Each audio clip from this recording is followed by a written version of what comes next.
Hello दोस्तों, स्वागत है आपको अंकित रिएक्ट प्रो में। आज मैं खान सर के वीडियो पे रिएक्ट करने जा रहा हूँ। जय हिंद। इससे पहले के क्लास में हम आपको बताए थे कि टीके सिस्टम के बारे में समझा देंगे जो हवा में यानी मिड एयर कोलिजन से बचाता है। टीका से एक रडार होता है। रडार एंटीना के थ्रू अपने अगल बगल के एरिया को स्कैन करके वो डिटेक्ट करता है कोई दूसरा जहाज तो नहीं है, और अगर है तो वो किस डायरेक्शन में जा रहा है, कितनी हाइट है, और वो टकराएगा कि नहीं टकराएगा। इसी से ये बचाता है। अगर ये नहीं रहेगा तो हमेशा दुर्घटना होगी। 1996 में दिल्ली के पास चरखी दादरी में दो जहाज आपस में टकरा गए थे, जिसमें सभी लोगों की मृत्यु हो गई थी। तो ये टीकेएस का फुल फॉर्म क्या होता है? Traffic collision avoidance system, TKS. इसी को हम लोग एकेएस भी कहते हैं। ये क्या होता है? Airborne collision avoidance system, AKS या टीकेएस करते हैं। ये क्या चीज होता है, कैसे काम करता है, समझिए।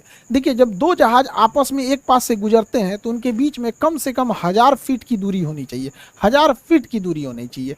ऊपर नीचे में ये डिस्टेंस, ऊपर नीचे में इतना ऊपर से निकल जाएंगे तो कोई खतरा नहीं है। तो ये तो वर्टिकल हो गया। हॉरिजेंटल मतलब अगल बगल में निकलना है तो कितना सेपरेशन रखना है? तो अगर अगल बगल में निकलना है तो 14 किलोमीटर के रेडियस में कोई दूसरी जहाज नहीं आनी चाहिए। यानी 14 किलोमीटर के रेडियस से इसको बचा लीजिए और 14 किलोमीटर के रेडियस से इसको बचा लीजिए। तो ये हॉरिजेंटल भी क्रॉस कर सकते हैं।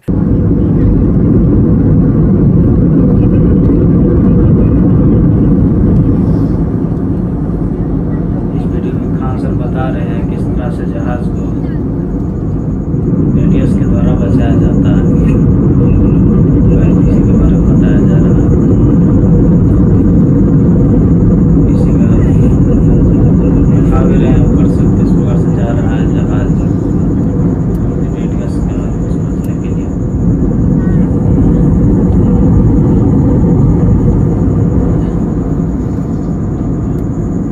टीकेएस इसी डिस्टेंस को मेंटेन रखने में हेल्प करता है। अगर ये रेडियस कम होगा तो वो वार्निंग देने लगेगा, अगर ये पास आने लगेंगे तो दोनों प्लेन को वार्निंग देने लगता है टीकेएस सिस्टम।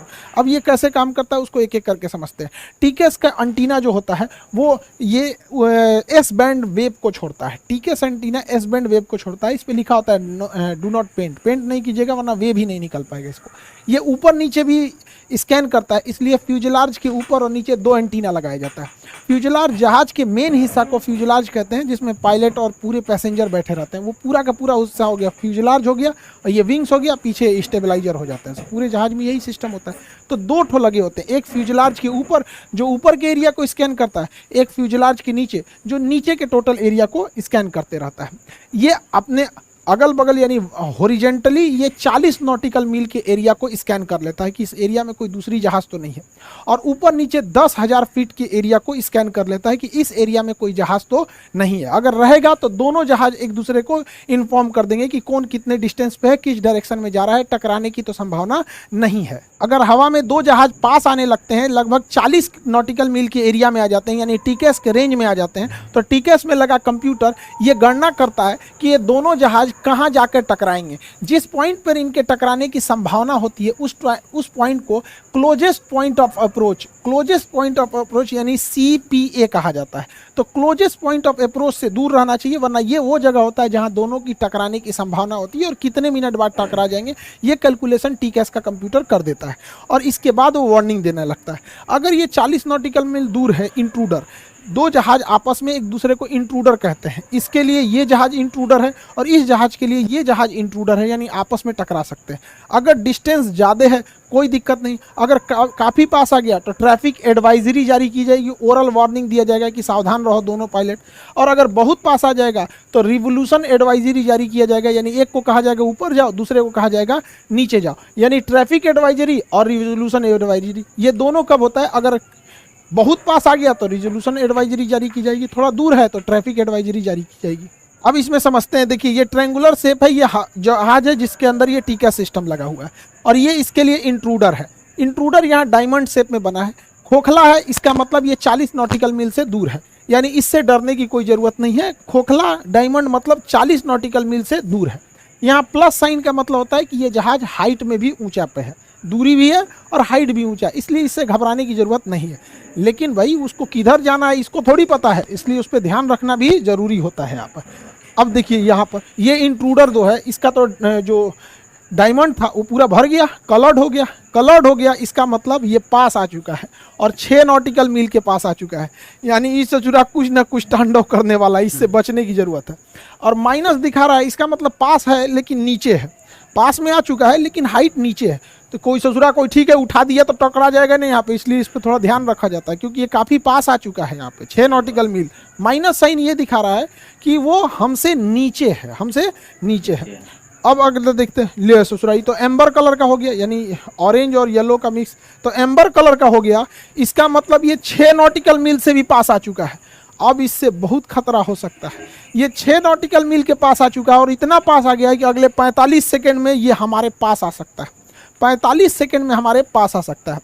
अभी ये प्लस साइन दिखा रहा है। प्लस साइन का मतलब ये है कि ये जहाज जो इंट्रूडर है हमसे हाइट पर है और 45 सेकंड की दूरी पर है, 6 नॉटिकल मील से कम दूरी है।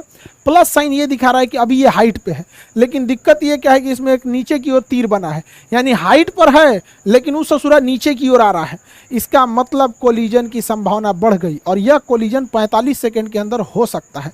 इस कंडीशन में यहाँ ट्रैफिक लिख के आता है जिसे टीए बोलते हैं और ओरल वार्निंग दिया जाता है कि अब सावधान होइए, कोई ना कोई आपको एक्शन लेना होगा वरना 45 सेकंड के अंदर कोलिजन हो जाएगा।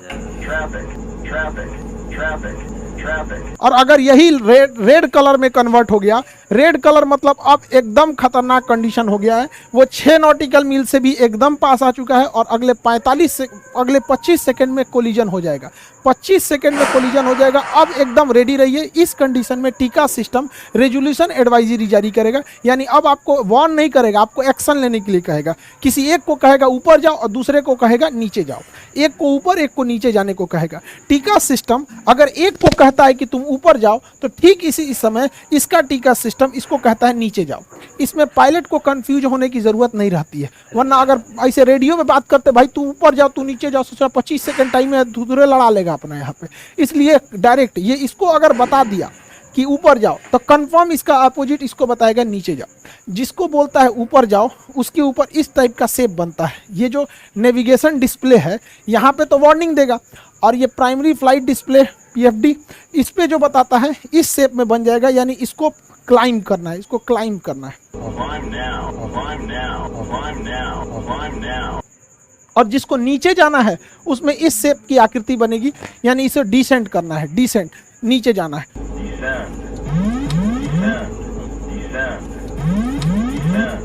और ताकि दोनों के बीच में एक सेफ डिस्टेंस बना के सेपरेशन किया जा सके। जब ये एक सेफ डिस्टेंस बना के चले जाते हैं तो इसके पास से सारी डायमंड शेप हट जाते हैं, इसका पूरा नेविगेशन डिस्प्ले क्लियर हो जाता है। इसका मतलब इसके नेविगेशन डिस्प्ले में अब कोई दिक्कत नहीं है। इसको जितनी हाइट पे एयर ट्रैफिक कंट्रोलर ने बोला था और जिस रास्ते पे बोला था अब ये उस रास्ते पे जा सकता है, इसके पास कोई ट्रैफिक नहीं है। और एक ओरल वार्निंग आती है क्लियर कन्फ्लिक्ट करके।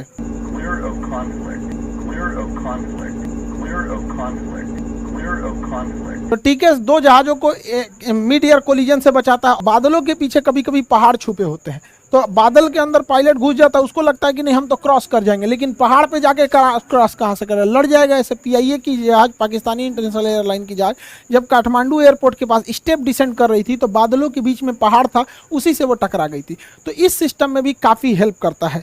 यहाँ पर इससे निकलने वाला रडार जो होता है पता कर लेता है कि आगे अगर कोई जोग्राफिकल टेरेन का मतलब होता है कि कोई पहाड़ी वगैरह तो नहीं है, नेचुरल रुकावट को हम टेरेन कहते हैं। और अगर वो टेरेन रहता है, आगे कोई पहाड़ रहता है तो वार्निंग जारी करने लगता है कि टेरेन करके वार्निंग जारी करेगा और कहेगा पुल अप, उठाओ जहाज को। Caution, terrain, pull up, pull up। इस प्रकार ये किसी भी पहाड़ पर्वत से भी टकराने से रोक लेता है।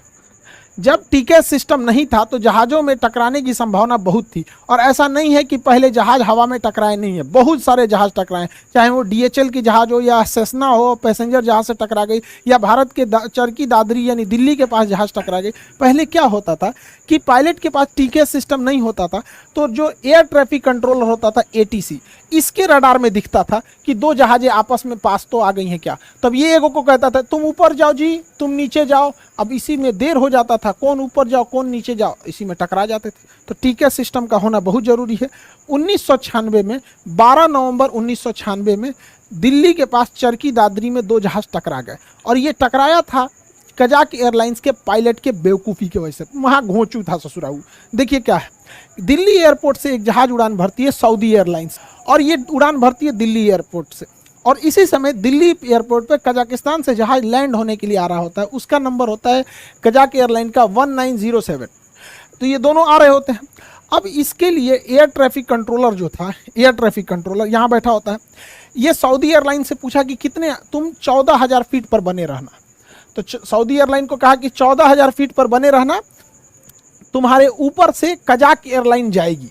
तो इसको कह दिया 14,000 पर बनने के लिए, और इसको ये भी बोल दिया कि तुम्हारे ऊपर से कजाक एयरलाइन अभी गुजरेगी। और इससे पूछा, ये air traffic controller Kazakh airline से पूछा कि तुम कितने हाइट पर हो। तो ये बैला कह रहा है कि हम 16,000 फीट पर हैं। तो ये कहा ठीक है, तुम डिसेंड करके 15,000 फीट पर आ जाओ और तुम्हारे नीचे से निकलेगी सऊदी एयरलाइन। तो कह रहा है ठीक है, हम 15,000 फीट पर आ जाते हैं और एक दूसरे को क्रॉस कर जाएंगे। यहाँ हो गया भयंकर गलती।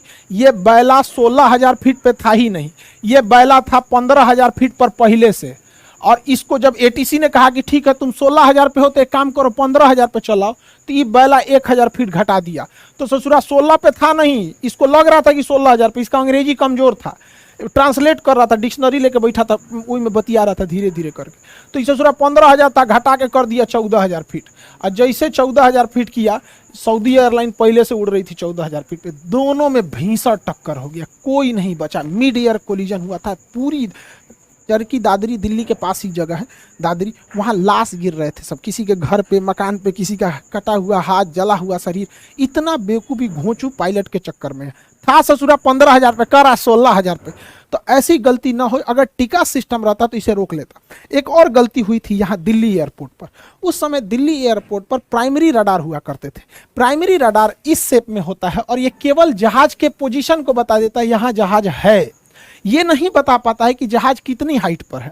अगर ये बता देता कि जहाज कितने हाइट पर है तो एयर ट्रैफिक कंट्रोलर को कजाक एयरलाइन से पूछना ही नहीं पड़ता, खुद ही देख सकता था कितने हाइट पे है। लेकिन प्राइमरी रडार केवल जहाज का लोकेशन बता पाता है, ये नहीं बता पाता है कि कितनी हाइट पर है। सेकेंडरी रडार लगाया गया, सेकेंडरी सर्वेलांस रडार, ये भी बता देता है कि जहाज कहाँ है, साथ में ये भी बता देता है कि जहाज की ऊंचाई कितनी है। अगर उस समय दिल्ली एयरपोर्ट पर सेकेंडरी रडार रहता तो एटीसी खुद देख लेता कि सऊदी एयरलाइन 14,000 पे है और कजाक एयरलाइन 15,000 पे है। वो पूछकर बकलोलवा पायलट के भरोसे नहीं बैठता और वो आराम से सेपरेशन करके निकाल सकता था। एक और वहाँ गलती हुई थी कि टीकेएस सिस्टम नहीं था। टीकेएस सिस्टम जो रहता तो दोनों पायलट को ऑटोमेटिक बता देता कि भाई तुम ऊपर जाओ, तुम नीचे जाओ, वहाँ एडवाइजरी जारी कर देता। क्योंकि टीकेएस जो होता है ना, लास्ट लाइन ऑफ डिफेंस होता है, ये बहुत जरूरी चीज होता है। दोनों को एक साथ मैसेज भेजता है, एक को कहेगा ऊपर तो दूसरे को कहेगा नीचे, अगर इसको कह दिया ऊपर तो इसको कह देगा नीचे। और एक और उस समय था, दिल्ली एयरपोर्ट पे आने और जाने का दोनों रास्ता सेम था। अभी क्या कर दिएगा, अलग अलग कर दिया। उड़ने का रास्ता अलग है, उतरने का रास्ता अलग है। पहले एक ही रास्ते होते थे, अभी अलग अलग किया गया। तो अभी के समय में एविएशन काफ़ी सेफ हो चुका है, टेक्नोलॉजी आ चुकी है, लेकिन पहले इतना सेफ नहीं था। किसी भी जहाज के एक्सीडेंट के बाद इस पे करोड़ों रुपए खर्च के इसका केस स्टडी किया जाता है कि आखिर इसमें ऐसी घटना क्यों हुई थी, और ये काफ़ी ज़रूरी है ताकि उसी से मिलता जुलता दोबारा घटना न हो सके और इस परिवहन को सुरक्षित बनाया जा सके। आई होप आप इसे समझ गए होंगे। इसमें सर बता रहे थे कौन सा जहाज किससे टकरा गई, किस कारण टकरा जाती है और जहाज में क्या क्या फंक्शन है, इसी सब के बारे में सर बता रहे थे। तो आप लोगों को मेरा ये रिएक्शन वीडियो कैसा लगा और मैं इसे किस तरह से इम्प्रूव करूं, ये आप लोग मुझे कमेंट में बताएं। और मेरा चैनल को सब्सक्राइब करें और वीडियो को जितना हो सके लाइक करें और शेयर करें।